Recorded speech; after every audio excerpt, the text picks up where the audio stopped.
Good evening, everyone. This is the East Aurora Union Free School District Board of Education meeting for Wednesday, April 6th. We're returning from executive session where we discussed the employment history of 3 particular employees, collective bargaining with the East Aurora Faculty Association, and collective bargaining with the East Aurora Civil Service Personnel Association. Are there any agenda changes? Okay. No items requiring board action right now.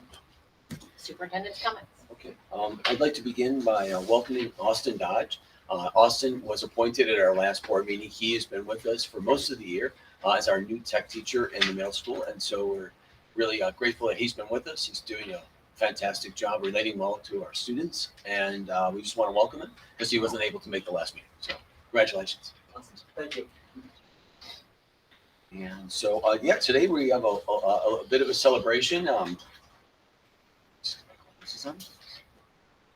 Today we have with us our 4x800 meter relay for the Holland East Aurora boys indoor track team. Pierce Tyson, Evan Owens, and Braden Tenner with us. Brody Jones is from Holland, and he was on the team as well, but he wasn't able to be here with us today. So the boys won the state championship, which is quite an accomplishment because there's no divisions, so it's everybody's racing against everybody in New York State. So they had an amazing performance. I was talking with Coach McLaughlin. He was saying, before they took like 30 seconds off their time, which is just an incredible feat to win states. They went on from there to the national meet where they finished, and again, it's 5th place. Is that correct? Yes, good, 5th place. Okay, great. And they ended up being All-American. And so for these 4 young men to come together to, again, reducing their time significantly in that race at the national level, there's a great deal of pressure, and they pulled through. It is like an extraordinary performance. They set a section record in that time as well. And so we're here to celebrate them because that accomplishment is just extraordinary. I'd like to thank both coaches, McLaughlin's, for their work with the team. I was talking with Coach Walt, and he was explaining what it took for them to get there. I don't know, Coach, if you'd like to share a few words. Sure. It was, we've had some good experiences over the years, but what these guys did this year was super special. To win a state title, especially the federation title against all the schools, big schools and the Catholic schools, was amazing. And then to go to nationals and run really 5 seconds faster and break the section record was super. It's hard to understand what a few seconds means in races like this, but it's a large distance. So to be able to take that time off from where they were prior to states to making it to states and winning, and then going on to the national meet and then performing at that level is just extraordinary. It's just really amazing, and it's a testament to their commitment to working together as a team. Like you said, they gave up some personal events and things like that to stay focused, and it's really an amazing accomplishment. So we're really grateful, and we're happy for you because I'm sure it was a very thrilling experience for you as well. So we do have some. We're going to get a picture, and we have some cupcakes and refreshments. So we'll get to that in just a moment. But Coach, anything else? No, thank you for taking the time to recognize. Yeah, it's really great. Just amazing.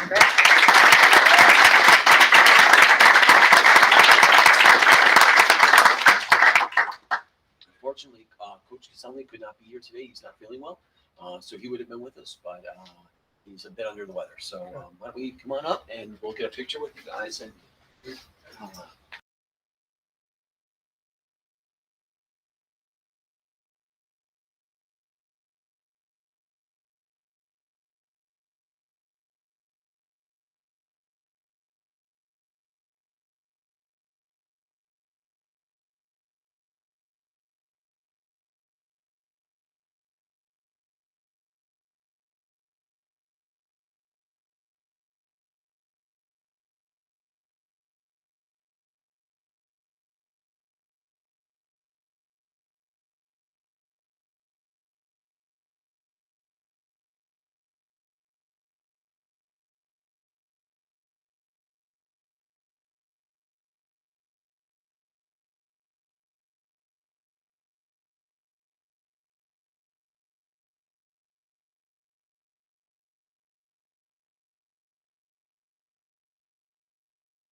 can we improve what we're doing at school? You know, so it has it can have to do with academics, it can have to do with extracurriculars, the lunchroom, all those types of things, whatever they feel that we can focus on to make their experience better. And it's been really great. We just had a meeting on Tuesday. No, it was yesterday. Yep, yesterday, and we had a really great discussion. We decided to focus on the lunch program and how we can improve some of the food that we're serving. And we're going to be working with Mr. Hansen because he did something for our Wellness Day where he talked about locally sourced produce and meats, where he personally shops. He presented that as one of our classes for Wellness Day. I happened to just attend part of it, and it was really interesting. So I reached out to him and I asked him, since you know all these farmers, would you be willing to work with our food service director to try to improve what we're doing? Mr. Roberts has something that I don't think he wants to share yet, but maybe about the potential, or we're going to wait till next time. Okay, we'll wait until next time. So it's about the food service program again, like how we can improve it, and just use as much locally sourced produce as we possibly can. So but a lot of really great things coming from the group, sharing things that that they're struggling with, things that are going well. So I'm just grateful for all of them being there, and I think it's been we've been together twice, and so looking forward to getting together again in May. So it's moving forward nicely. And Mr. Cassidy's daughter's on; she's there, offering lots of great ideas. And then finally, I just wanted to talk to the board a little bit about tuition. In the past we've had some people interested in sending their children here and paying tuition. We've been kind of staying away from that over the last couple of years because of COVID and some of the other issues that we were dealing with. I do have some applications that I'm considering, but I'm really thinking about kind of continuing to follow our path in that direction and wanted to bring it up to the board just to get your feelings about how you feel about that and about admittance from outside of the district. We're just dealing with a lot of stuff still, and I think maybe it might be a good idea to continue what we've been doing. So I don't know, I just want to throw it out there. Well, the policy committee met this past Monday, and that's one of the policies that is currently under review. So right now it's at the superintendent's discretion. We'll bring an amendment to the board, probably I think May 5th meeting. Does anyone have any other further thoughts? I think staying the course is a good plan considering where we are right now. And is it something that's common amongst schools to bring people in? Yeah. There's I don't know of any other. I'll be honest. I mean, I'm sure there are some in our area. I'm not familiar with anybody else, any other school district that offers a tuition option for non-residents. So I would say we are one of very few in our area, and even throughout the state. So will the process be that an amendment will come before the board? Does that have to be presented twice to the board? So it's two separate things. So right now the superintendent can decide, he's asking for our input, do we want to stay the course right now? And then a separate issue is to address the policy, and we'll bring that before the board. So they just sort of are happening at the same time, kind of coincidentally. Okay, It's kind of come up, over the past few years. The tuition piece has come up. Do we continue to maintain it, or do we not? And again, it ebbs and flows where we didn't have really any applicants, and then we did, and then we didn't. So it's kind of gone that way. But I think it's maybe important that we have some discussion about it. Maybe it is to keep it, or maybe it's not. Making some kind of decision on that. Direction now then, and I'm all for this. So we're providing the superintendent any feedback we might have currently. Okay. Are we comfortable with the superintendent following the plan that he set to hold off on tuitioning and any students from outside the district as we have for the last couple of years? Okay. And then separately, just a heads up to the board that you'll be seeing an amended policy on this subject in the coming month. Thank you. Yeah, and whether that goes for one or two readings, we'll see. Oh yeah, I got to have myself. All right, I was a little confused at first. Sorry. Sorry, two different things. All right. Same topic, two All right. tangents. Anything, Mr. Brunson? I'm fine with it. Okay, thank you. Anything else, Mr. Russ? No, not now. Thanks. Okay, thanks. Board presidents and board member comments. So the policy committee did meet on April 4th, and we continue to work through the policies. Thank you, Mr. Mambretti, for all of your efforts to herd the cats and all the words. Rest assured, folks, we're going through these in fine detail, and we'll be bringing a few before you in short order. Mr. Cassidy? Nothing tonight? Mr. Flowers? Yeah, the Budget and Finance Committee, we met last week. A lot of things were discussed, certainly priorities in the 2022-23 budget were discussed and set, and I'm interested to see how that plays out tonight. And I think one of the biggest discussions we had, at some point, the grants are going to dry up. We have a plan to use the stimulus money and some of them, extend over 3, 4, and maybe even a 5th year with the summer. And put together a plan for how we're going to kind of wean off of that money over the next 3.5 years. And I think the plan we have is solid. A certain percentage we're going to, wean off, for lack of a better word, reliance on the grants in 22-23. There'll be a larger percentage, 23-24, and then 24-25, finish that up. So there's a plan at least to gradually, pull away from the grants because we can't rely on that money every year. So that was an important discussion. The plan that the business administrator and certainly the superintendent presented made a lot of sense, and the group did support that direction. And it's important we follow this. So any decision we make moving forward with 22-23 is going to keep in mind that there will be an end to this, and the grants certainly work hand in hand with the school district budget, and I think we'll probably see some of that tonight.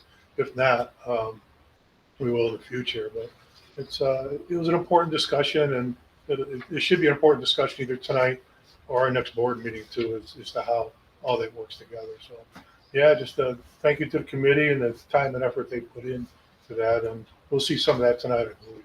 Thank you very much. Thank you to the committee. Mr. Brunson, anything tonight? No, I attended the same meeting that Mr. Blowers attended, and I think it's important for people to realize that there's a good solid plan for how to finance the new positions that have been added to the district. And it's a combination of early financing using the grant from the federal government and phasing in the additional state aid that we get from foundation aid to supplant those monies from the federal government, so that at the end of 3 years, we will not have to lay off any of those people, and we will have sufficient monies in the general fund to support the new staff. So it's well planned, and it's a solid effort to make sure that it's a responsible way to add the needed staff to address some of the critical issues that have arisen in the past year or two. Thank you very much. Mrs. Daniel attended that meeting too. I'm sorry to get credit. I think she's been a very active part of that committee. Yes, and she sent a comment that related to the budget, so I'll share that with everyone when we get there. Thank you. Any administrators who wish to address the board this evening? Mrs. Maison. I can just start. Oh. I'd just like to start off by acknowledging our students. 85% of them this week took the New York State ELA assessment, and they worked very hard. I want to acknowledge our staff and our students for a job well done. Also, we have the opportunity to have a movie night. Most recently, where 20 to 25 of our families came in. They enjoyed popcorn and a movie, and it was just a delight to see families in the building. We also had have coming up on May 5th a wonderful literacy event, and so we're looking forward to that when we get back from break. That's great to hear. Thank you, Ms. Pantoja. You're welcome. Ms. Maisano? Thank you. I was hoping to just re-reference where we spoke about last meeting concerning the rollout of the multi-factor authentication for our staff. Since we met, our administrators are all fully on the 2FA. Our therapists, nurses, and counselors are rolling out for May 1st, and we have now put in place that our teaching staff assistants will be rolling out in the first week of June when they get their new laptops. So that will bring us to full compliance and also allow us to truly apply for our cybersecurity. So let you know it is pending in a good place and plan, and before school lets out, we will have everyone exactly where they ought to be. Fantastic. Thank you. Thank you for the update. Anyone else? Mr. Roberts in the back. Kids section. First of all, I just want to congratulate the relay team. 3 obviously incredible athletes, but wonderful young men that made it really amazing chance I get. So congratulations, guys. Number 2, I want to congratulate our East Aurora High School Rocket Club team. Last weekend they qualified Saturday. It was a beautiful day. and they took advantage and qualified for the American Rocketry Challenge National Fly-Off. So it is a junior team, all juniors. Tom William Reddy, Oliver Satchuk, Kelvin Satchuk, Adam Murabi, and Parker Madigan. And they're going to travel to Virginia on May 14th to compete against 100 teams from across the country. So I want to congratulate that team and just incredible accomplishment. And then, just as impressive, Mr. Serwicki wanted me to share that Rome wasn't built in a day, but the Latin Club students just completed building a Colosseum, Lego Colosseum, 9,000 pieces. It's the largest Lego set of the year.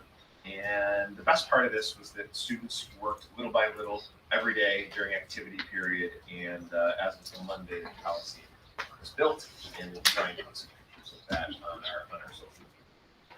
Fantastic. Thank you very much. And then, Mr. Russ, did you want me to give an update on the Blue Devil design now or Yeah. later? Yeah, sure. Why don't you do it now? We can talk about it now. Okay. Please do. I think the last meeting or the meeting before, we talked about the development of our Blue Devil, now officially called Blue Devil Design program. And we've fine-tuned a mission statement, and my hope is that at our next board meeting, we'll have some course descriptions for your approval. But I wanted to read the mission statement to you and give you a quick update. So Blue Devil Design is a one-of-a-kind student-managed company that combines business and technology skills at East Aurora High School. This is more than a course, it is an experience. Company roles will be filled by students in specialized departments such as business administration, sales, marketing, technology design, and manufacturing. This is an authentic career-building experience that will offer ownership, leadership, and a collaborative work environment. Networking, employment skills, and business relations will be built into this program. So we partnered with Blue Devil TV, and they created a commercial for us that ran this morning, I believe. And we're going to have an in-person information session tomorrow and on Friday with our business teacher, Lisa Marchioli, and our technology teachers, Mr. Cray and Mr. Ball. And we've arranged for any interested students to go on a field trip with us April 21st to Holland to visit their program, which is a program that we're using to model our program after. And hopefully all of that will come together for a nice proposal for you at our next meeting. But we're excited. We're seeing some excitement build within our students. There's definitely excitement within the teaching staff, and looking forward to starting this program next year. We're eyeing a 2-period experience, so a 7th and 8th period experience that's taught collaboratively between our business teacher and our technology teachers. Forward to hearing more. This is very exciting. Yes. Yeah, so I mean, I just want to thank the whole crew that's been involved with this. EW Miller made the donations of the 2 state-of-the-art machines in our technology department, and we started talking about like how do we leverage that and utilize it in a greater way in our curriculum. And so then I kind of threw it out a few months ago that I'd really like to see this move forward. A colleague of mine who's the superintendent in Alden, they've been running the program there successfully based on a Wisconsin model, I believe, that has been in place for maybe a couple decades or 15 years or something. 15 years or so. And so we probably will visit there in the future to see what they've come up with. But right now we're working closely with Alden. So I kind of threw it out in the midst of all this stuff that's going on, and I said I'd really like to see this happen. And so they kind of took it and run. Just Ms. Lyons has done a fantastic job. Mr. Roberts, Mr. Maizano. It's just been a really fantastic collaborative effort. The teachers have really, I just met with them this week. We met to see, what kind of progress we were making and what does it look like for the coming school year. And I have to say, I was blown away by the amount of detail that they put into it and just their thought process in terms of trying to cross all the T's and dot all the I's. And, I said to them, this is trial and error. We're going to give it a shot. We're going to put it in place. They're going to need some hiccups along the way, but we're going to make adjustments. And I think it's going to be an incredible experience for our kids, and also a really great way to reach out to our community and build business partnerships and stuff like that down the road. But yeah, the team has done a fantastic job, and Mrs. George for funding it. So, I've got a lot of good ideas, right? But they all cost money. And so it's just, it's just really exciting. And the teachers are really excited about it. And I think the kids are going to be excited about it too. So I'm looking forward to it. Thank you. Thank you. Anyone else this evening? Thank you all for being here. We are moving on to item 8. This is community comments. District residents who wish to speak to the board were asked to fill out a comment card when they came in tonight. Just a reminder, the community comment period is not intended to be a discussion with the board or a question and answer session. The Board of Education will listen to the remarks and may or may not respond directly to the speaker. The Board of Education will determine if a response from the board is warranted or if the matter should be directed to an appropriate administrator. Each speaker will be given 3 minutes to address the board. Speakers may not yield their time to another speaker, and no more than 3 speakers will be permitted to speak on the same topic. We invite folks, as always, to send us comments in advance or in lieu of to us at boe@eauk12.org at least 24 hours prior to the board meeting. And we do read those all throughout the time in between board meetings. That being said, we did receive one email from Laura Gill thanking us for providing Parkdale students with Salad Bar Fridays and the positive effect on children who are now trying vegetables. You all received that, yes? Yes. Thank you very much. And our first speaker, Mr. David Tork. Thank you very much. Right here? You're addressing the board. Oh, That's super. us. Thank you very much for this opportunity. As you know, curriculum transparency and parent-centered involvement in curriculum all over the country is an important thing. And it's becoming more important in East Aurora by the minute. And as a former classroom teacher in the city of Buffalo, I taught social studies for a long time and went on many field trips. And I have a handout for each of you after I speak. There's a field trip that's been sponsored by East Aurora schools and by taxpayers. The first one for an AP literature class. It's headed to the Irish Classical Theater very soon. And there's a play by Sarah Rule, who's a New York City-based playwright whose play is going to be performed. And it's a complex narrative that sort of folds in on itself. Really, it's portrayed as a comedy, but there's some choice language. So bear with me while I read through part of the script. I thought I saw my daughter in the 3rd row. What? I thought I saw my daughter watching me in my whore getup. And then I thought I must be hallucinating. It's torture kissing you on stage in front of all these idiots. I want to fling on a bed, press you against the door. Oh God, you're killing me. But why do we want to see people have sex in movies? Are they playing some kind of F-U-C-K-I-N-G joke on us? It's not spelled out in the script. Mr. Tork, No you're one addressing, can- just a reminder that you're addressing the board, not. Carry on. No one cares who I F-U-C-K-E-D a year ago, a century ago.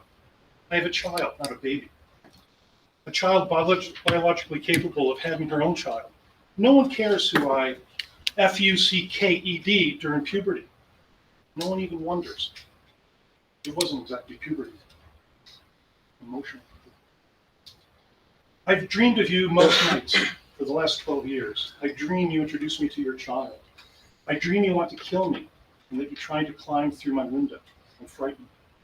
I dream that you introduce me to your lover and I clasp his hands and I like him. I dream that you introduce me to your lover and I hate him and I kill him. I dream that you're married. I dream that you're dead. You're just about at time, Mr. Tork. This is going to be seen by senior or junior senior classes at the Irish Classical Theater. And Thank you, Mr. Tork. the script has to be Thank you, Mr. Tork. adhered to. Thank you very much. Thank you. As we ask folks, parents in the district, if they have questions or concerns, to work with their teachers and the administrators, certainly. Mr. Turk, do you have a student that you are concerned? This is just as a community member. I'm concerned that taxpayer money is being spent Thank you. on a field trip that has the intent of grooming students. Thank you. Becky Horning. Do I just be back here or? Yep, we can hear you. It was a very educational meeting the last time I was here with the budget. And I noticed a 17.53% to the tune of 1.085 million increase for fringe benefits. And just wondered if there was a particular reason for such a jump. I also am inquisitive as to why contractual expenditures were a significant increase. What is covered by that category? Are any of those contractual services that we can do without or save by doing in-house? With the impact to our economy of growing inflation and the growing hardships to taxpayers, is a 5.03% budget increase with a 3.08 property tax levy in the best interest to our community at this time? Also, I saw a story regarding a $14 million capital project in the works. Personally, I haven't recovered from the last 14% tax hike for the turf at the high school. Now is the time to increase efficiencies and reduce costs. There's an item on the agenda, 11A Other. It's tech department items as surplus and obsolete. Just inquiring as to what happens to these items and could funds be raised through this surplus. My last comment is how many community members are invited and attend each committee? And what is the process for a community member to get on a committee? Thank you. Thank you, Mrs. Horning. Please stay tuned for budget discussion. Ms. George and Mr. Russ, you heard Ms. Horning's questions. Thank you. Ms.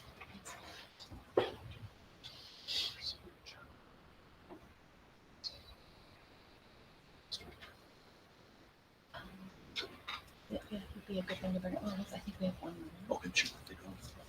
And then wrap up. Thank you. Oh, can I just say one more thing? It shows that there's an attachment regarding those surplus, but I don't see an attachment.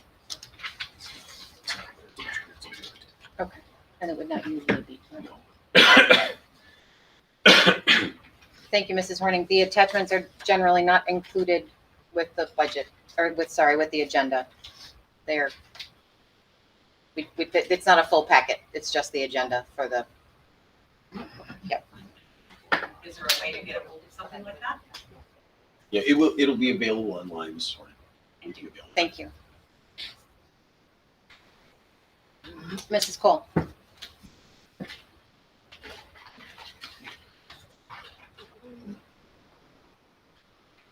Thank you. To echo, I'd like to echo Becky's comments regarding the need to have a little bit, to work on a more fiscally constrained budget. Many taxpayers are feeling the effects of employment issues and inflation. These families value and support the public education that's provided here, but they have limits to their household budgets and may be experiencing having to cut some spending from their own budgets. Does the district intend to make some cuts to any luxuries that that the district enjoys in an effort to minimize tax burden One thing that comes to mind for me is the longstanding practice of sending administrators to Disney World for an annual workshop on visions and values, which we've heard discussed at school board meetings in the past. Perhaps that's something that it's time to reconsider and to do something, do a local workshop instead that would provide the same value for you. My second topic concerns the same field trip that was spoken of earlier. The Irish Classical Theater is still requiring proof of vaccination for all patrons. They do not accept a negative PCR test for anybody who is not vaccinated. You have students in your school who are not vaccinated, and that should be a private matter for each and every one of them. If a student can't attend this field trip because they're not vaccinated, for whatever reason, it may raise some questions among other people. Oh gee, I wonder. But at any rate, this is a form of discrimination, and I think that I'd like to know, were any other venues or locations and plays or anything considered, or is there a reason that this field trip has to be taking place in a place that's discriminating against unvaccinated? Thank you for your feedback. I don't know about the vaccination. Oh, there's one. One more. Dr. Andrea Peach. Hi, my name is Dr. Peach. I'm actually the person that came to school on Monday to the high school and actually brought some of the free bits of script online from the content from StageCast. I wanted to bring the attention up to administration at that time so they would have time to review it and actually acknowledge it, because I wanted to give them the benefit of the doubt that they didn't know what was in it.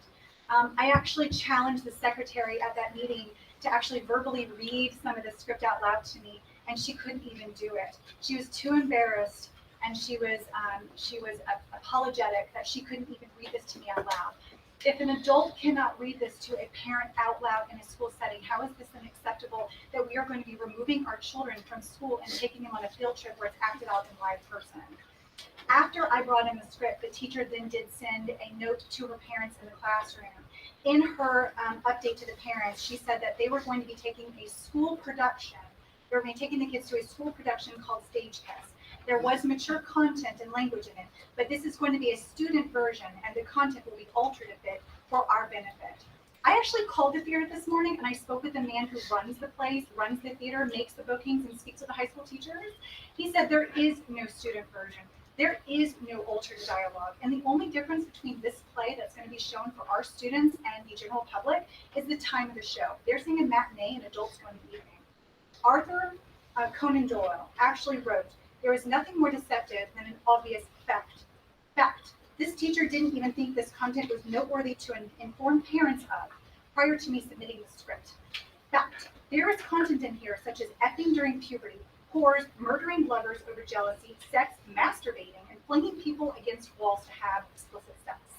This teacher, fact, sent an updated letter to the parents saying that this was going to be a school production. This is an adult production. Fact. This teacher then said there was mature content, but didn't go into detail with excerpts, hyperlinks, or specific verbiage of what this play is going to be for parents. Fact. She said this was a student version. There is no student version. Fact. She said this play would be altered a bit for their benefit. Fact. There is no alteration of this script for our children that will be listening to this. Why would a teacher choose this play as literary excellence from our school, deemed worthy enough to remove kids from school to actually see?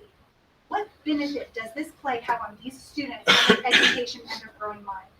Why would your teacher actually think it not important to notify parents of lewd and sexually explicit content? If this school stands for excellence, where's the excellence in this choice of play? Where's this excellence in this teacher? Where's the excellence in the administration that approved this? How can this teacher, who then lied and was deceptive to parents, be considered excellent? I'm here representing the two parents who wouldn't be here tonight because they were afraid their children would be picked on in their class if they actually stood for them tonight. Our students deserve better. Please correct this. This is the email that the teacher sent out. And if you like, his name is Steve. the Oh, gentleman excuse who me, runs no, the thank show. you, thank you, This is her email. thank you. That's the letter. Yes, please be careful. Oh, okay. No, this, I just don't need to. Tripping hazard, thank you. Yeah. It wasn't to prevent you from addressing the board, That's more, fine. we don't want anyone to get hurt. Thank you. Thank you, Dr. Peach. Mr. Russ, did you want to follow up on that? Yeah. My understanding is that, and I'll check into this, that there was a student version plan for our students, and that teacher and the parents signed off and gave permission for their children to attend. I'm sorry, Yeah. I'm going to ask, thank you very much for your feedback. We take it very seriously. We just cannot do a back and forth. I'd suggest that you follow up with the superintendent after the fact. Thank you. Okay, but what I will do is I will follow up on that, and I will get back to you. His name is Steve. Thank you. He runs the Thank you. department. Thank you. Thank you for your time. We appreciate it. We're going to follow up? Yeah. Okay. Moving on to reports and discussion items. We are at item A, business office and financial reports. Ms. George. Good evening. I'm reporting on the financial reports as of the end of February. As of the end of February, the cash in the bank was $14.1 million, which ties to our cash flow. I'm happy to continue to report that our cash flow looks good, and we should not have any issues over the summer when we do not have revenues coming in. As of the end of February, we had expended approximately 53% of our budget, and we had received approximately 77% of our revenues. As I do every month, I report on the cafeteria fund. And again, I just caution that this is a snapshot in time, and there's often timing issues between revenues and expenditures. But as of the end of February, revenues were exceeding expenditures by approximately $96,000. All our other funds are running as expected. Are there any questions? Any questions? And just to follow up, because we're having 2 board meetings per month, the grid will be at our next meeting. Thank you. Moving on to the item B, the draft preliminary 2022-2023 budget.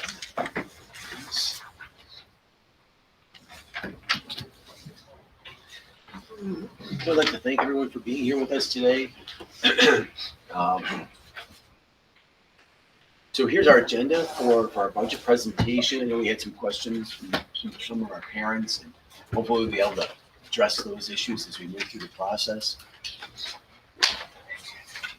Again, here it is. It's not hard to make decisions when you know what your values are. And again, One we, second, Brian. Yep. Thank you, folks.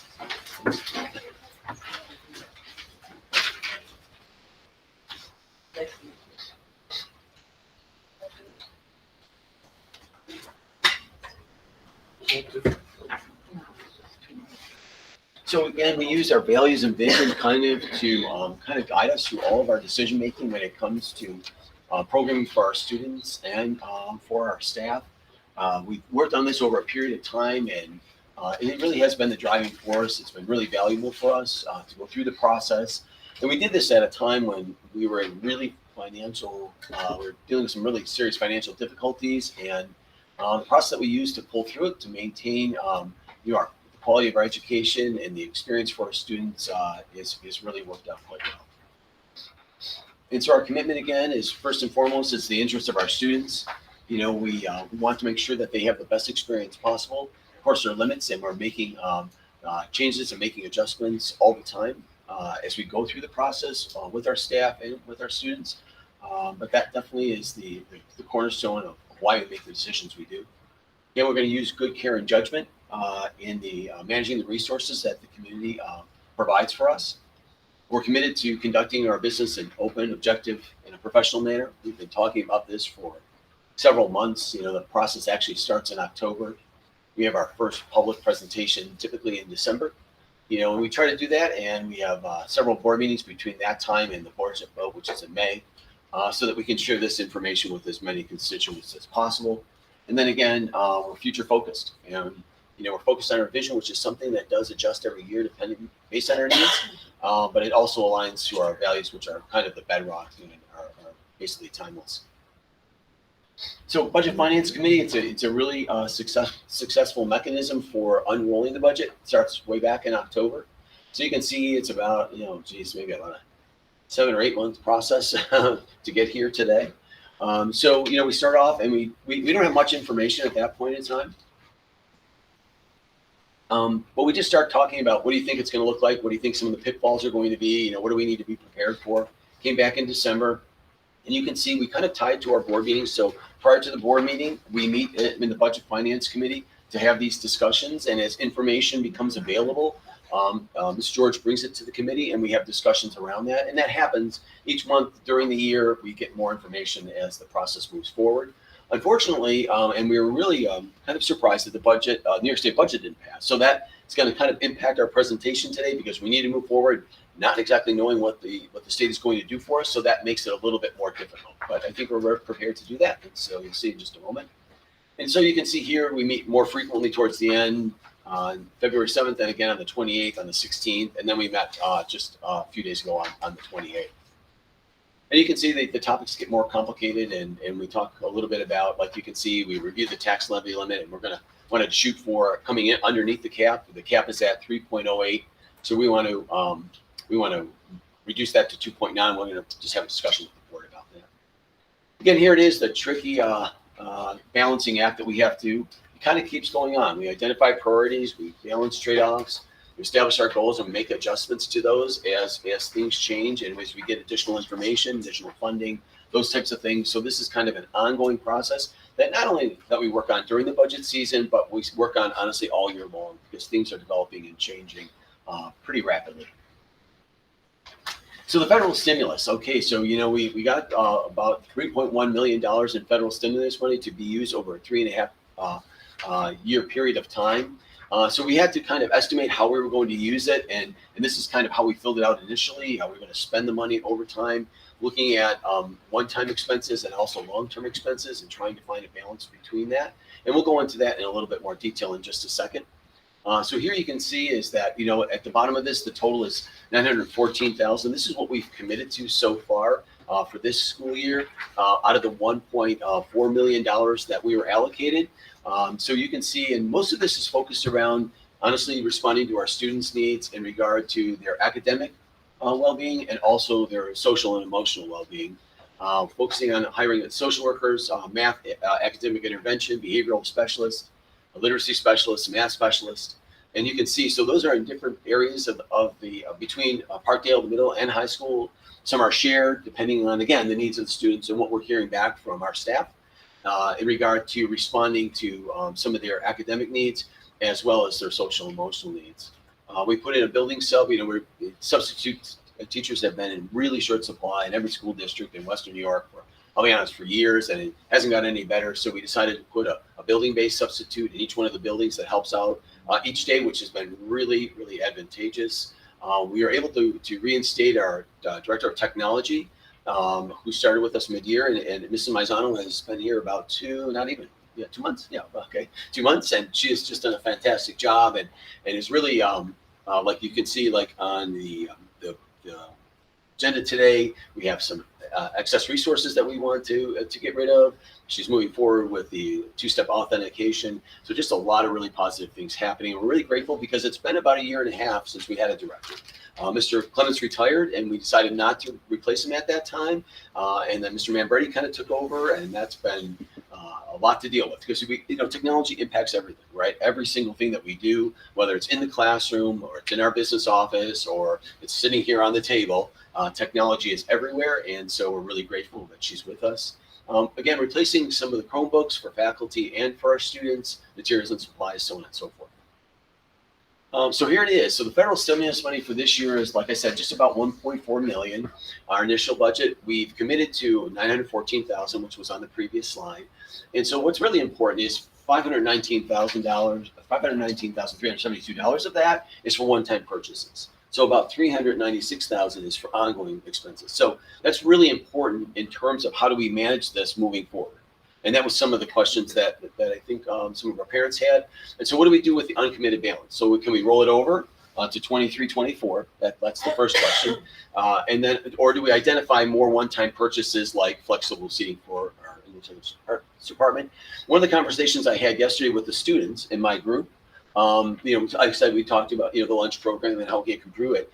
And one of the other topics they brought up for me is they would like to see flexible seating in all of their classrooms. So they've had experience with it, and they said it's been really valuable in terms of how they learn, how we create groups, and just they said, having those comfortable options has really helped them in terms of their focus and concentration. So that's coming right from the kids, and that's what's valuable about me meeting with them.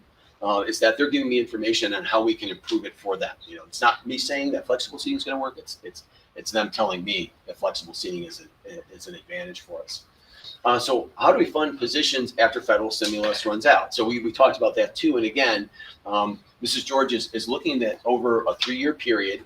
And again, how do we transition that money for those people that were the social worker, the additional academic intervention specialists, the behavioral specialists? And all these requests are coming from the staff, based on the needs of our students. So, and then we look at foundation aid, which has been promised to us last year, this year, and then one more year. How do we pull from that foundation aid to make sure that those positions are sustainable moving forward? And then we say not all the positions will remain. We don't know what that will be. As we go through attrition and people retire, we move funding around depending on the needs, depending on who retires and how we're going to replace them. And so that's kind of how it will work out, but it's only something that happens over a period of time. So reserve funds, again, we've been, we go back a ways when our reserves were really in difficult straits. And so, we wanted to rebuild them, and we've done a nice job of doing that. We wanted to focus on where would be the reserves that we would want to focus on. One is the repair reserve, which we talked about in our last meeting, and we went through that approval process, and we'll be hopefully funding that through the election. And then the capital reserve, again, as Mrs. Horning was talking about, we're looking at another facilities project to respond to our 5-year plan that we're required to do by the state. What kind of monies can we keep in there to support those projects, again, to minimize the impact on our taxpayers. And then a technology fund too. So again, technology has just been established, but you can see that we have a lot of technological needs because we have a 1-to-1 campus. Everyone now, it was like first through 12th grade. Now we also included kindergarten. So we have needs that need to be replaced on an annual basis. So we need to make sure that technology reserve is in good standing. But of course, any of the reserve funding comes at the end when we know what monies are left over and what monies we can move around. And so we'll know a much clearer picture in the next couple of months. So the state aid runs, again, we're kind of working off old information here because, like I said, unfortunately, the state budget didn't pass yet. They're talking about the 7th, which is tomorrow. But they just extended it because they had a payroll issue for some state workers that they needed to push forward. So we don't know if it's going to happen then or somewhere in the next few weeks. We hope the sooner the better, because that allows us to really get more accurate predictions for down the road.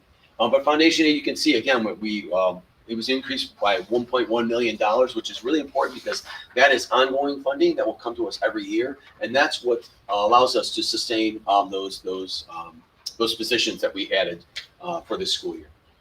BOCES aid and high cost excess aid both have gone down, and that's in direct correlation to the amount of money we spent. Okay, during the pandemic, we were spending less at BOCES. Same thing for transportation. Near the bottom, there's another large $85,000. We spent less money on transportation, we had less money on BOCES programs. So the aid ratio then comes back to us in a smaller amount.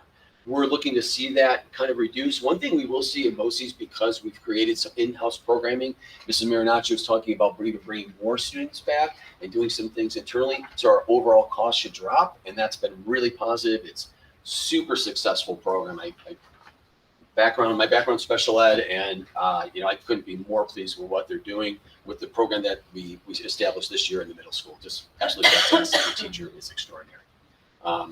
So there it is. Let's see. Okay, so here we go. Historical long-range priority. So I changed this up a little bit, and I put the word priority in and fulfilled, so it was easier to detect when things happened and how we went through the process. So you can see here, like the big one for Parkdale was the 3.0 FTE K-4 teachers, and what that was related to is reducing class size. When we had the GEA and we had to cut positions, we had upper 20s, even we had 30 at 4th grade, which is really unheard of for elementary level classrooms. So we really wanted to focus on not only reducing class sizes, also but minimizing transfers between grade levels. We still transfer between grade levels. We're always going to have to do that. But we were doing a lot of transfers because our enrollment was like this, and it just needed to be fixed. And so we made it a priority, and we were able to fulfill that priority in the 21-22 school year. And same thing you can see from these things. You know, we needed to add some additional math AIS, and that's related again to the needs of our students. And that comes from the teachers and through the Committee on Special Education, the Committee on 504, all of that kind of impacts those decisions. So you can see here again, we added a reading teacher in 2021, so that was fulfilled. The literacy coach is actually a coach for our teachers. And that is still a priority for Parkdale. Restoration of materials and supplies. We've been on austerity budgets for years. I mean, gosh, maybe more than 5 years. And so we're really going to hopefully restore some of those materials and supplies to each of the buildings. You can see teacher aides. Again, we lost some teacher aides. We wanted to restore those, and we were able to do it for this school year coming up. Let's see. So again, here we are in the middle school. Again, you can see the things that we fulfilled. STEAM coordinator, STEAM materials, that remains a priority. And like STEAM materials will probably be a priority forever because the cost associated with it typically just continues to go up because we're offering more opportunities in that area. So again, here it is. So we're moving around 6th assignments and things like that. So we're trading off the 6th assignments in 5th and 6th grade. We don't actually need them in 6th grade next year, so we're trading off the 6th assignments in 5th grade, and we're putting in a full-time teacher. We're going to do away with the 6th assignments for 6th grade for next year, so that's kind of been fulfilled. Let's see, there's some things, again, we needed some additional assistance in reading. The Academic Resource Center is really great, and that's at the middle school and high school, and that is to help kids who are struggling after school. So there's a teacher that's in that space that provides support for those kids that need it. Social worker, you can see, was fulfilled in the 21-22 school year.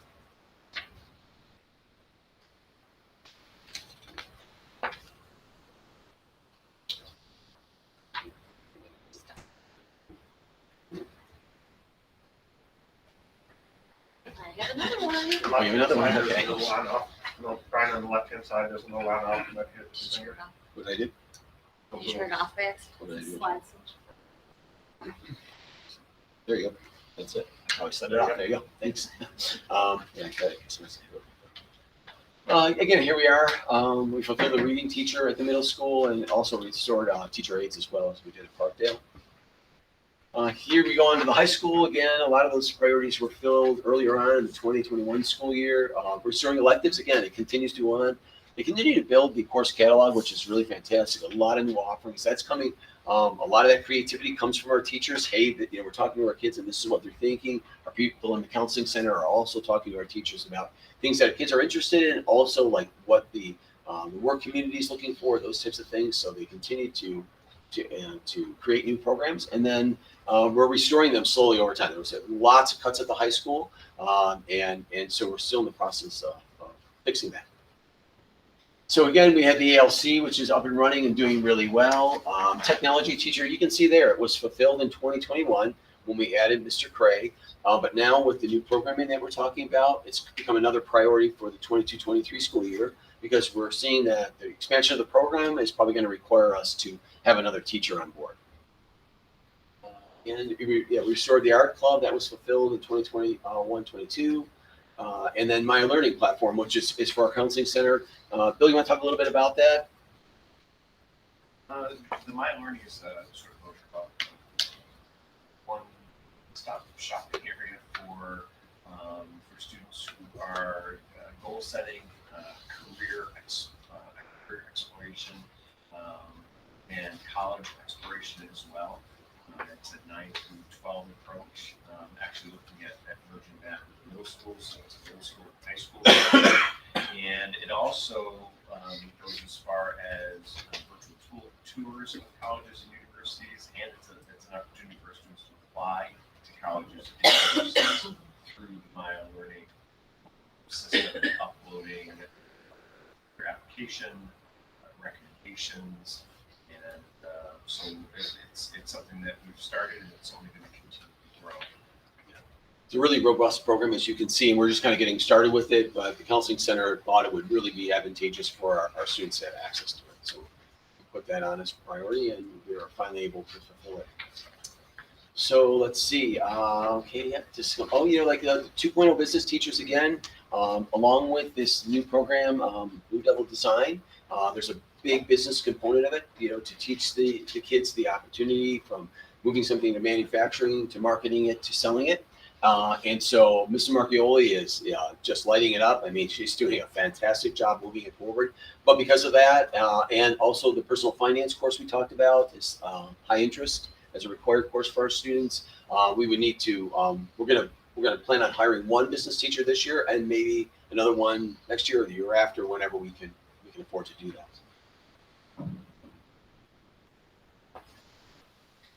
So here it is. So district-wide, again, look at the top, we were really fiscally stressed because of the issues related to the gap elimination adjustment, and that became a priority to get into better fiscal shape, and we have, and that has been fulfilled as last school year. And again, here we go through it. You can see a lot of priorities around reserves, to keep those in mind. So we keep funding them. How we fund them, it depends on any particular year. At the end of the year, we make some determination about what funds are available and what reserves need some support. And so that's why they remain a priority. It's just something that we always think about. It's just part of the planning process. And we may not fund the reserves one year. It all depends on how much money is available to do that. So again, we look here again at adding an assistant principal. I told you we did some research for local school districts, and every school district, every school our size for elementary and middle school has an assistant principal, and again, that's related to all the new programming that we want to do. So there's a lot more responsibility at each of the building levels, and as we want to continue to grow our programs and offer kids around information on social emotional learning, restorative practices, those types of things, we need people to do it, and that's the reason we really want the assistant principal. Right now they're doing a great job, but there's only 2 of them for 3 buildings, so it makes it a little hectic. The Director of Health, PE, and Athletics, again, that's a priority for us. We've been working with a teacher on special assignment as Mr. Leibach transitioned from his position as director into the assistant principal role. We left that open again. We didn't fulfill it with an administrator. We chose to pull somebody out of the classroom Mr. Caselli's done a great job, but he's ready to transition back to the classroom. So now we're looking at, do we look for a teacher on special assignment? We might be going that way. That's the way we're kind of leaning. Or do we go out and hire a new administrator at this point in time? School resource officer, we have it split up there because we were able to fulfill. He's here with us today, Officer Cartwright. He's doing a great job, off to a great start, getting to know the kids and the teachers, putting himself out there, making himself available. How did you do in the badminton? How did it go? We'll stick to my police. Okay, all right, gotcha. Yeah, you got some stiff competition in that badminton, I'll tell you, it's tough. So so we have the 1.0 fulfilled this year, and the half person is the priority for next. That would be stationed here, and also actually be shared between the middle school and Parkdale. Capital Outlay Project, again, that's something that's going to be a priority for us every year because it allows us to attend to things, and I'll be talking about what's right there. You can see it. So this year we're going to be looking at the phone system, concrete work, ceiling tiles and grids, the culvert near the tennis court, and the exterior doors. So those are all the things that we're able to take care of through the Capital Outlay Project, that if we didn't have that money, we'd have to wait till a major project to get that done. And those are things that really need immediate attention. And so that Capital Outlay Project allows us to do that. And then, as Mrs. Maizano said, the cyber insurance, we're making great progress. And by June 1st, or the first week of June, we should be ready to go to apply. So we're really grateful for her taking care of that as well. Okay. And so, looking at the budget priorities, we had that list, and that one list where we had priorities on and off. So we just try to break it down between the different areas, just to show some of the priorities that are still on the list, where we're making some savings, those kinds of things. And you can see, for the high school, 1.0 business teacher. That's a priority. I think you skipped. Oh, I did. Yeah, I was going to say. I missed There it. you go. There we go. Thank you. I thought okay, maybe I got it reversed. Okay, thanks. So we start off with Parkdale, and you can see restoration of field trips is really important. For years, our PTO has been covering field trips at Parkdale, the middle and high school. They started talking to us about, can we transition that back now that they're, you're financial situation has improved? I said, absolutely, because they're going to turn around to do things like they did at Parkdale and bring in an author visit. Author visits are pretty expensive, but now they have the money to do that because the $14,000 for field trips at Parkdale are going to come back into the budget. Again, the assistant principal, and that's going to be initially funded through the federal stimulus. And then again, a plan to transition that through the use of the foundation $8. We have a teacher on special assignment who's helping out in technology, Lisa Brown, who's doing a fantastic job. She's also our wellness coordinator, and that's gone well too. And that's basically a budget neutral position. And then 2 teacher aides, again, budget annually, and that's budget neutral as well. We look at the middle school, and you can see that materials and supplies, again, they've been undersupplied for gosh, many years. And so now that we have some additional money, we want to bring that back so we can support the teachers and our students. Field trips, again, are going to come back into the budget. It's about $8,000. You can see the removal of 8 sixth assignments. It's going to save us around $68,000. Again, this is just based on enrollment and the programming that Mr. Brown is doing. He's got some new programming for 5th grade, which is really exciting. He's working on it with his teachers, and so they're going to be working that out over the next couple of weeks, and he'll probably have a report for you later, probably in May. And then again, but then we added the 1.0 K to 6 teachers, so there's a little offset there. So we saved $67,000 in one space, and we spent $46,000 in another, and therefore there's kind of a net gain there for us. And then the decrease in the budget for the ALC. Okay, we've been running the ALC for a couple of years now. So Ms. George, budgeted so much money because she doesn't know the exact cost. Now she has a much tighter understanding of what that cost looks like. So we're going to reduce the budget in that area by $62.50, but it doesn't impact the service at all. Service will remain the same, but we're able to save a few bucks. Now we go on to high school. Here it is. Again, you can see like the field trips piece is really important for our PTOs. And the high school PTO works really hard. It's I'll be honest, it's easier to raise money at Parkdale. Once kids get up to the high school, they have so many other things going on. The Parkdale, the PTO is really pressed to do fundraisers because parents are spending money on all kinds of other things, sports and other activities. But they do a great job to support our teachers and our kids. Again, there's a little decrease in the ALC because we just tightened up the cost, and then we want to add that business teacher so that we can run the Blue Devil design. Here we go in special ed. Again, we're going to be replacing 10 sixth assignments. So 10 of our teachers were taking an extra assignment. They get paid for that, and the offset there is we're going to save $84,000, but we're going to spend about $93,000 by hiring 2 special ed teachers to replace them. But it's really great to have those people on board. We're really grateful that our teachers take the 6th assignment because if we have an extra assignment that we need to fulfill in English, they're willing to step up and say, I'll do it, because it's almost impossible to find a teacher to take one class on any given day, except maybe if they just graduate from school sometimes. Let's see. Oh yeah, and then 2.0 FTE, we always build that in just in case we need to hire somebody during the year. Something arises that needs our attention. So we just put that in, but that's budget neutral because it's been built in for forever. Let's see, athletics, again, we're going to continue with the Huddle software. The Unified Basketball is off to a great start. And it's just, again, my background is in special education, and this is an outreach to students who have special needs. And they're partnered with a student who typically is involved in basketball on the court because they need some assistance. But we have how many volunteers? Yeah, so we have over 50 students volunteering to assist. So we have way more volunteers than we have physicians, but it's just absolutely fantastic. And again, I'd like to thank Emily Krause and Tara O'Connor, who are leading the as the coach and as the club, because there's a club that's associated with this that helps to bring awareness to students with disabilities, and I think it's just a super positive addition to our programming. Let's see, and then again, the athletic director, we put in 0 because we really think we're going to be moving in that direction of teacher on special assignments. So if we move people around, it'll be basically a neutral impact on the budget. Here we go, buildings and grounds. Again, we really cut back on buildings and ground supplies, and Mr. Wicks has been a real trooper in dealing with it over, I'll be honest, probably 5 or 10 years. So we really need to attend to our buildings and grounds. As you can see, some of the issues related to our capital outlay, and this will help him to take care of those things that happen during the year. And And there's another big thing. You can see there the increase in the electricity budget line.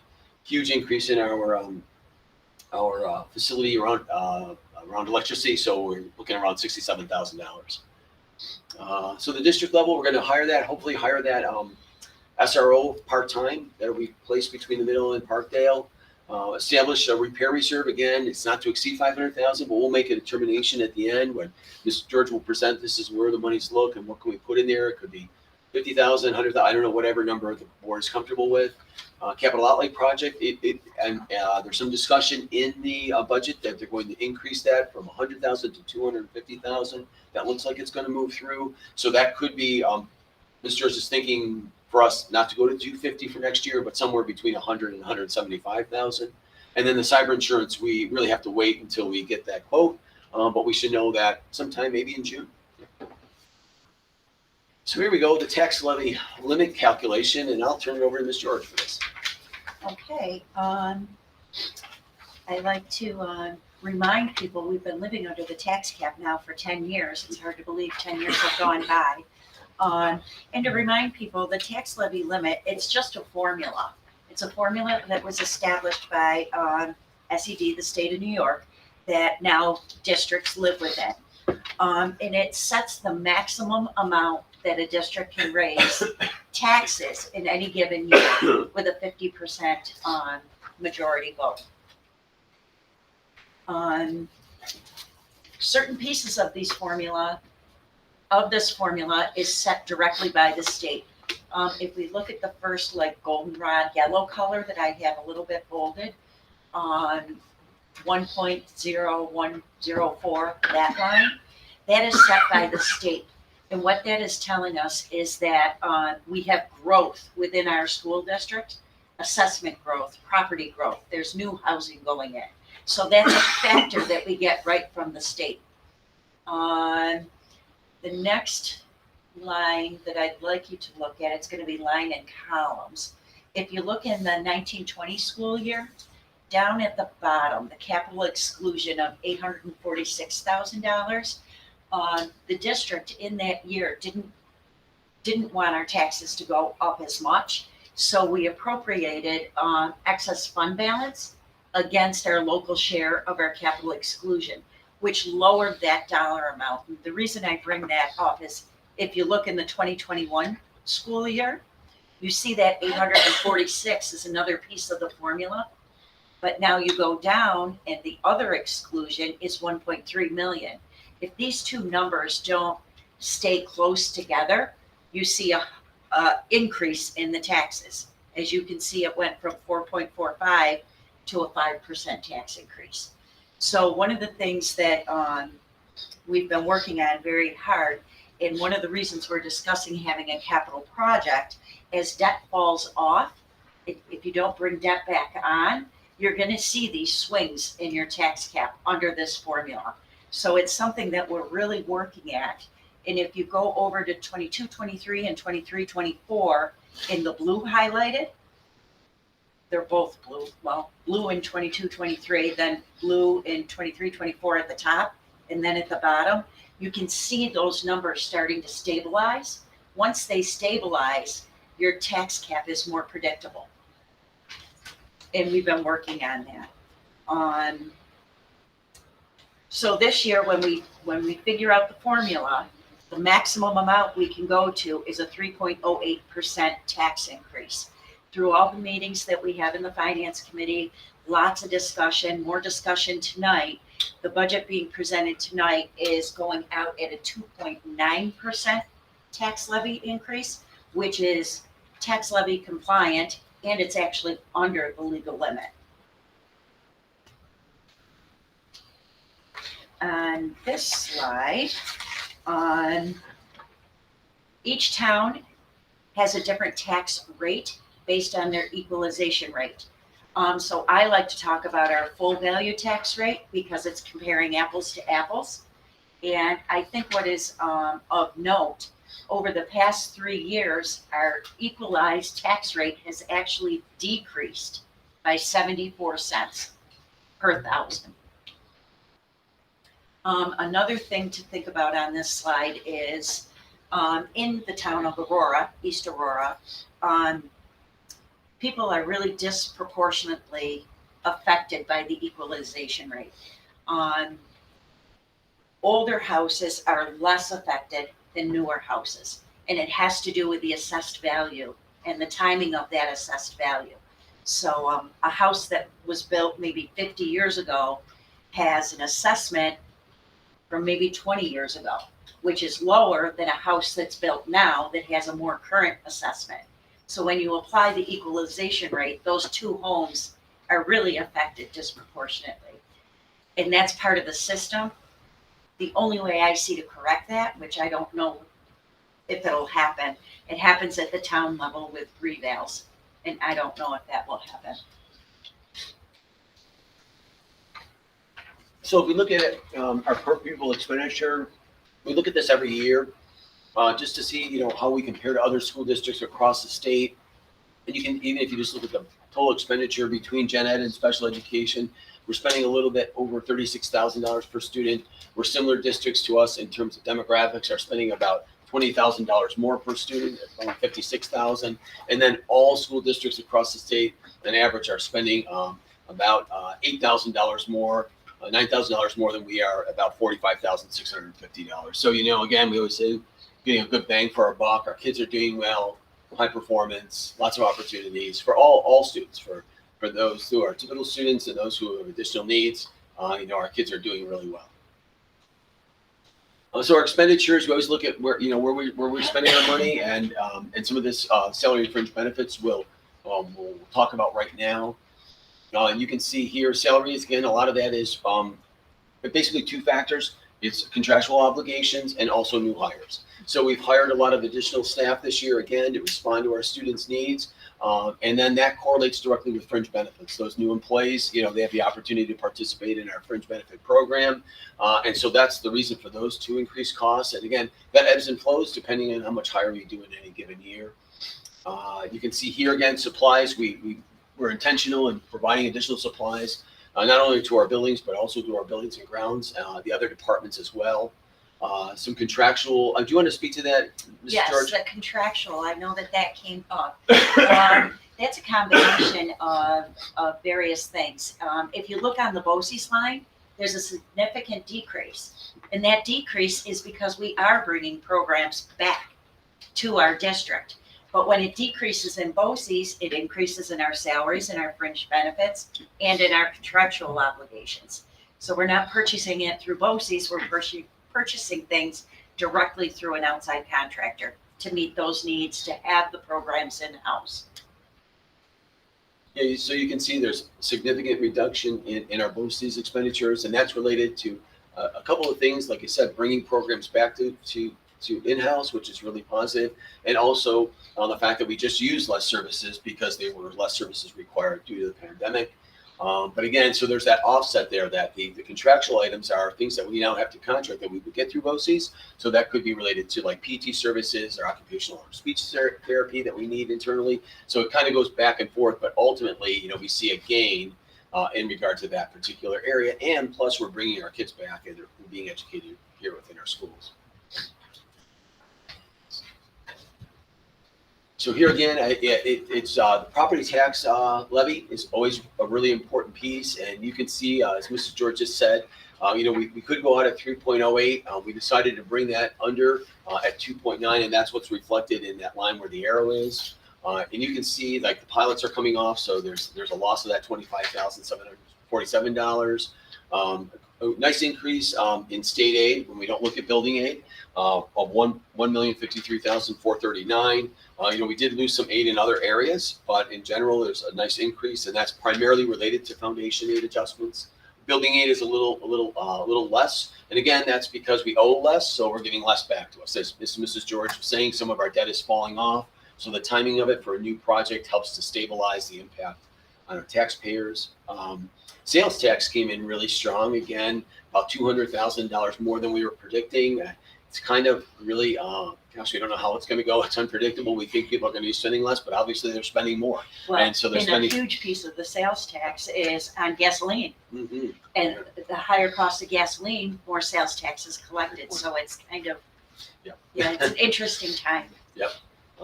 Some reduction in miscellaneous revenues. Again, any comments on that, Mrs. George? Miscellaneous revenues? Miscellaneous revenues, yes. The decrease in miscellaneous revenues actually, again, goes back to BOCES and the pandemic. We get a refund of prior year BOCES costs every year. And throughout the pandemic, that significantly decreased. So I was in conversations with our BOCES at Erie too, and they helped me determine what we think it's going to be coming up in 22, 23, that refund of prior years. So it's just going to take a little time to restabilize since the pandemic. And then at the bottom, we always appropriate some funding, and we've been using $418,000 for the last several years. We thought there was a reasonable amount of money that will be left over in the budget to help us balance the next year's budget. We decided in order to bring balance to this year's budget to increase that by about $43,000. Again, that may change once we get the final numbers from the state. You know, if things improve and we get some additional funding, we may adjust that amount. Right. In this version of the budget, that is directly related to decreasing our property taxes. So we're appropriating more fund balance against the property taxes to lower the property taxes. A very deliberate, purposeful move, knowing everyone is in hardship.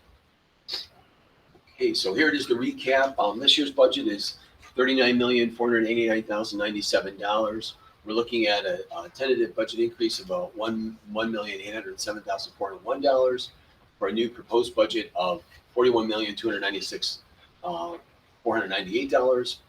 Percent increase, tentative budget is about 4.58%. Again, there's the total projected revenues, which corresponds to the total proposed budget.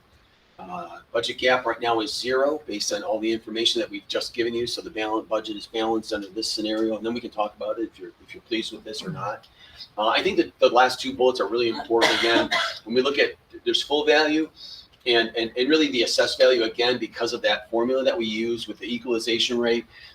Most of our homes in the community are assessed at $100,000 or less. So the total annual increase under this budget would be about $74.44 for a house that's assessed at $100,000. So again, yeah, just to reiterate, you know, we're talking about a 2.9% tax levy increase, which is below the limit of 3.08. And so here we are, April 6th, hard to believe, budget workshop. We have another budget workshop planned for the 21st. Yep, so we'll come back on the 21st for our final budget workshop. Unless we decide to adopt this, you know, we don't have any more discussions. It's totally up to you. But we have that one more day left, which is really nice, just to tighten things up. And then we go through the rest of the process, you know, submitting the tax report card and all that good stuff. And then we're going to vote with every other school district in the state on May 17th. Thank you. So, any questions? Can I, before I lose track, share comments? A comment from Mrs. Danu, who was unable to be here this evening, but did participate in the Budget and Finance Committee meeting, as Mr. Flowers pointed out. She says she's reviewed the most recent budget presentation and supports proceeding with the 2.9% tax levy as set forth in the presentation. As a member of the Budget Finance Committee, I've had the opportunity to discuss this year's budget proposal at length and feel we have a solid plan moving forward. I think noting items as fulfilled in the presentation helps to clarify where the district stands with respect to its list of priorities. Mrs. Danu's feedback. Questions from the board? I have a few things, so I don't know, do you want me to like do one and Sure, poll why the don't rest you of do the one and board, we'll or go around? what's that? Go ahead, go for one. Okay. There's a couple of them are just relatively, they're just simple for clarification.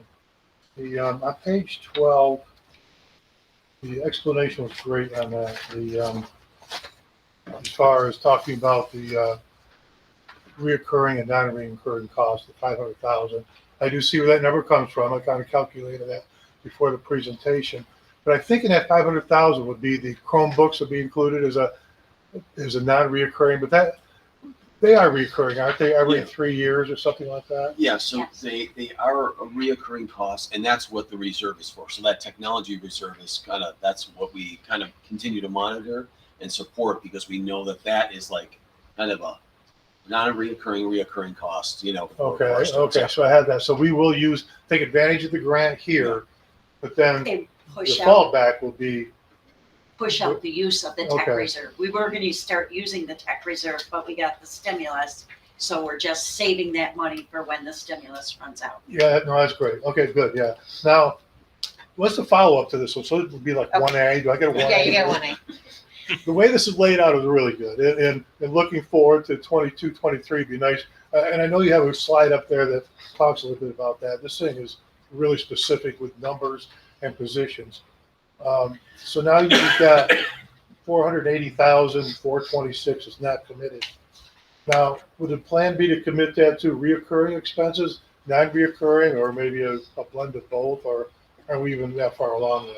We're not there yet. We're actually, my secretary is in the process of planning another stimulus meeting between the players to look at what our original plan was, what amendments need to be filed, and what to do with that. Are we gonna roll it forward? Are there things that we need, like the flexible seating, to purchase out of this year's?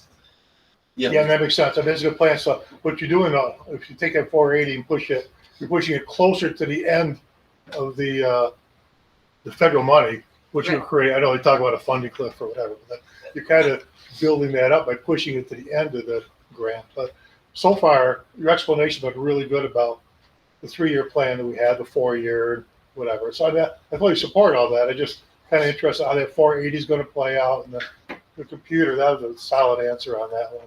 Yeah, I have more questions, but I'll defer to somebody else. I'll just comment a little bit on that, Paul. Is that, when we look at the budget and the hiring that we've done and what we need to do moving forward, I think we've done a really nice job of bringing those people on board that we felt really needed to be in place for our kids this year.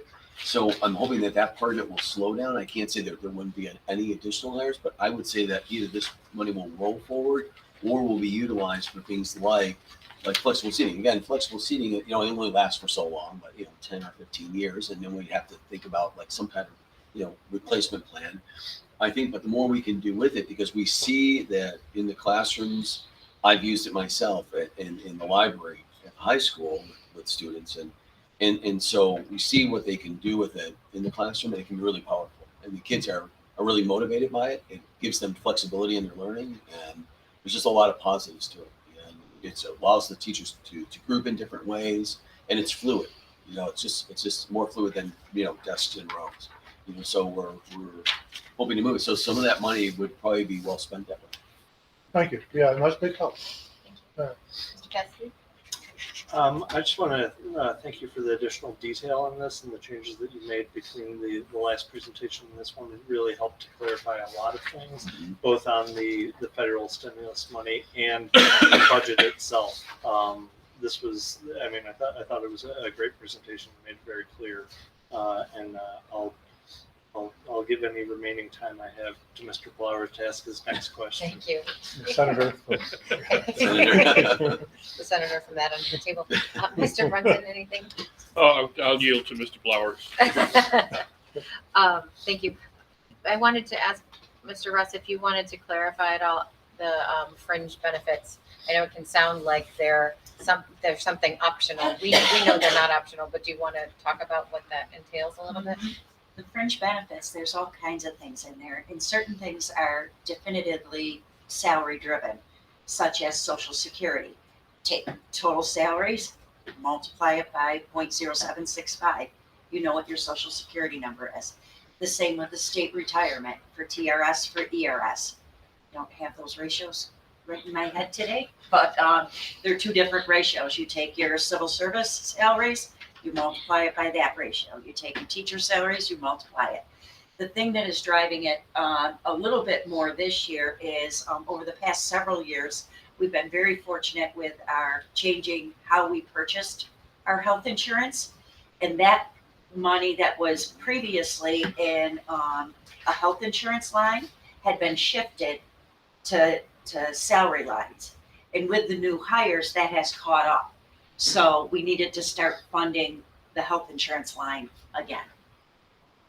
I think it's also important to point out that there's a significant increase in the employer contribution to the teacher's retirement system. And because that's a percentage of total salaries of the teaching and administrative staff, which is our largest expense, any increase in the percentage that the employer contribution rate is has a significant impact on the budget. Thank you. Back to you, Mr. Flowers. Oh, thank you. And some are just comments, Go for it. And on page 14, it's a topic we talked about, or certainly I did anyway, at the Budget and Finance meeting. I mean, as you look at the increase in reserves from 18 to 21, those are significant increases. I know they were a priority, and I don't know how much longer they're going to be a priority filling them at this rate, but that's significant dollars. And certainly, when we talk about the community, their involvement in the whole budgetary process, and that was on them, a lot of that, being able to build a budget that allows this kind of financial impact. It gives us strength, but I think at some point I think I'd like to see the trend, maybe level off a little bit, because when you look at the EBLAR, there's significant increases there, the ERS and TRS specifically, and then of course the capital reserve and technology. I mean, those are large numbers, and I think the plans you had in place over the last few years to fund those. I'm just thinking, when the board talks about priorities for the future year, whether I'm here or not, I don't know, but if in the future years, that's an area you might just want to focus on a little bit. That'd be my recommendation on that. And, again, that's more of a comment. Certainly, page 21, in the superintendent, you talked very well about the priorities and laid this out and to restore electives. I know that during the budget process, we did talk about some of the electives, business especially, and so some of that is in the budget. You're still listing as a priority, and there is improvements in business, for example. So that stays a priority because there's still more to go. Or yeah, you know what it is that it's definitely gotten much better because we were able to move back to an 8-period day. So we had to bring in additional electives to make that possible, right? So we needed to expand the program to an 8-period day, and that allowed us to offer more electives. So that one is, while it's a priority, it's kind of one of those priorities that are maybe not necessarily more, but different. So there may be different electives that are of interest, like right now, like what we're doing with the Blue Devil design. So ideas come, so then we need to shift. So we can't offer as many courses in X because we're going to offer it in Y and Z. So then how do we get back to balancing that out? So it's kind of a priority that is not necessarily always a cost factor, but it does shift in ebbs and flows depending on, honestly, on the students are the ones that kind of drive that. we are making improvements. It's still listed a priority. Yes. Because I know you're clear on fulfilled and proprietary. There are some fulfillment there, but it's Oh, only- there is, yeah, well, so but maybe it's- we should go every other year. Like No, I mean, Before, right, that's yeah, just being because no, picky. there's I'm no saying, question. I want people to know that there's been some good. And I think like even the new electives that they put out, you know, they came up with this new group of electives that are really, really interesting. And a lot of that is based on the student's interest.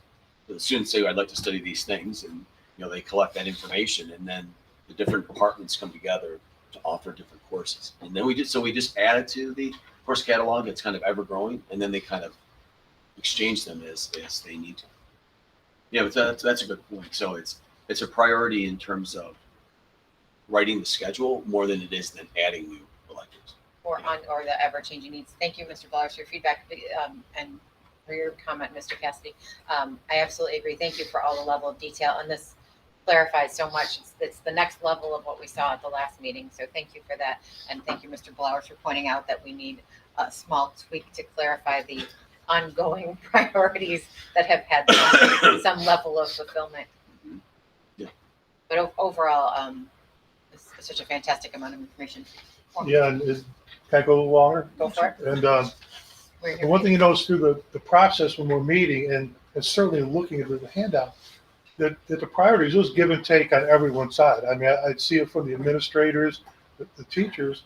There are other things that they wanted, and I'm not going to use wanted, that really would have enhanced our program, but it is about priorities. And there's some give and take, certainly on the superintendent's part and on the Board of Ed part as we sat in there. And I just want to point that out, that there are a lot of priorities. Not everybody, got the whole loaf, as they say, I guess, but but there are some important pieces in here that I just wanted to point out.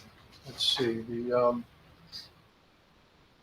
While you're looking, Mr. Blowers, I'm going to point out how the process has evolved over the years and how wonderful it is for the district to be in this position where the process works within reason and collaboratively. There were years back where there would be battles at the board table over the board's priorities, and I'm so much more comfortable with the way it works now, where the people closest to the students are coming forward with what they see in the classroom and bringing it to the board. It is a very appropriate process, and thank you to you and your team for all the work that goes into that. You know, I'll give you an example around those electives. In my student advisory group, another one of their top priorities was creating a required communications, like a semester of communications. And I said, oh, well, you know, what's your interest in that? And what they said to me is that, you know, there's people that have really strong opinions about different topics and things that they're discussing in class, which goes, but one of the things that we have a hard time is recognizing other people's opinions and saying that's okay, that we have differences and that we don't agree. So how do we communicate in the most effective way?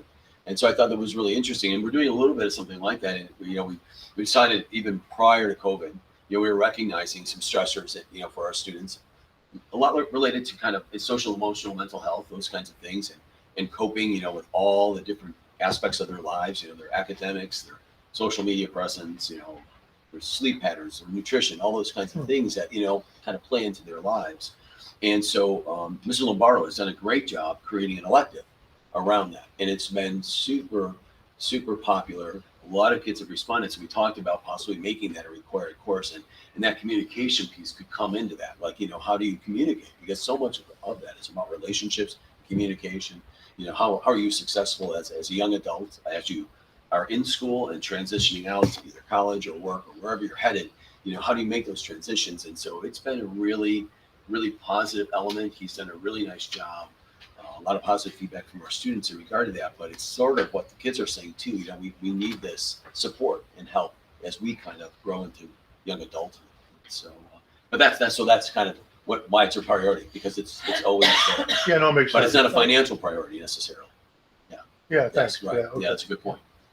Couple more or not? Yeah, sure. Okay. Okay, 28, page 28, just talking about, you mentioned there funding the repair reserve, and I'm a big advocate of the repair reserve. We do have money available at the end of the year. I know we have a resolution to go to the voters. I certainly hope that would pass, because the repair reserve works really well with the general fund. If you get a situation where you've got to repair something, I know we talked specifically about a boiler, or it could be a large expense that the budget itself couldn't handle. And it's a good use of that in working with the general fund and trying to manage the fund balance. That was my 2 cents on that one. Page 32, the question on this is, you've got, I understand moving in-house the programs, and so therefore we're not going to get BOCES aid, but we're going to get what? They'll be stacked, and we'll get excess cost aid or high cost aid. It'll all be done from the school, and to make sure we'll still get the aid back, right? We'll get the aid back through high cost or private, excess cost. Who does all that? You? You- Well, to me? Yeah. we have a of course I team. am. We have a team, and that's Yeah. why we love our Tosette Baron. Yes. Yes. But the revenue's still going to be there. It's just like, it'll be a little different. In a angle, but different it'll get there. format. Mhm. Okay, thank you for that. On 33 just goes in hand. We, and just the appropriated fund balance, when we talked about it at the budget finance committee meeting, there was one of the positions we talked about, the business department or something, for next year, adding some more business courses. Yeah. And we weren't sure, you know, we had a budget gap we were discussing. And I thought the appropriated fund balance increase was kind of targeted toward that, but I may not be accurate on that. No. That's where those 2 extra positions that are always built in, so that if we're able to fill those positions, they get filled. Okay. All right, that's all I have. Thank you. Thank you very much. Any other questions, comments? Thank you very much. Just one Oh, yep, brief go one ahead. here. The last time we had a big gap Mhm. $200 and some odd $1,000. And I appreciate your telling us how you managed to balance the budgeting. And I also appreciate getting the detailed line item list so that we can, I still need to have some time to scrutinize it since we just received it tonight. But how comfortable are you with the anticipated increase in state aid that you've budgeted here? That's the tricky part. I don't know how comfortable I am with that. Going from prior years, prior budget years, typically, when the governor puts out their budget, his or her budget, and the one House budget comes through, there's always more money. So I've heard through all the meetings I go to that should follow through again. I just don't know what level, so that was my best guess. Sure. And and you're right that every year we've taken that gamble and it's almost always paid. It does, yes. It's just different with a new governor and how that's gonna be, so it makes me a little less. Well, and with the significant increase already there, Mm-hmm. Right. It's a little harder to convince the legislators that, well, the lobbyists always need more. They're never going to say, "Oh, gee, you gave us all we need. Thank you very much." Mm-hmm. Right? So Yeah, I think some of the things, like I said, the capital outlay is somewhere we'll probably see a shift. You know, it's Right. fairly likely both houses are supporting it. She's in agreement, so it'll go from 100 to 250. That's probably going to, but there's not a lot of additional monies, you know, because they've kind of agreed on the major issues around foundation aid and those types of things. They kind of come to that agreement, but you know, it can change. But usually, typically, they always put in something more so that they can come back to the district and say, "Oh, well, we got you a little bit of extra funding in this area or that area." So again, I don't think it's going to be anything catastrophic or overly significant, but it should go in the plus. And that's the only thing that's not included in this budget yet, is raising the capital outlay from 100,000 to 175. And then I would be looking at the revenues and looking at the expenditures and trying to shift things to try to keep it where we're at, so it's not an increase. So there might have to be some adjustments to this before we vote on it next time. Right, Yes. and it's just waiting for, I don't feel comfortable changing the capital outlay until the budget's passed. Thank you. Thank All right. Moving on to item 10, is there any legislation for the board? No. Okay, thank you. Item 11, is there a board member who wishes to remove a consensus item? Okay. May I have a motion to approve the consensus? So moved. Moved by Mr. Flowers. Seconded by Mr. Cassidy. Discussion? All those in favor? Aye. Opposed? Abstentions? Did I miss discussion? No, we did that. Okay, carried 4-0.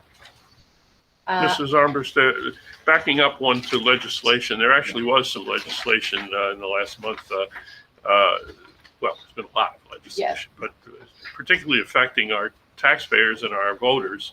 The governor signed the bill allowing for anyone to ask for an absentee ballot. And so I would encourage any community member who feels that they are uncomfortable coming out or coming to the school to contact the district office and request an absentee ballot. Thank you. And the change there would be no reasoning needed?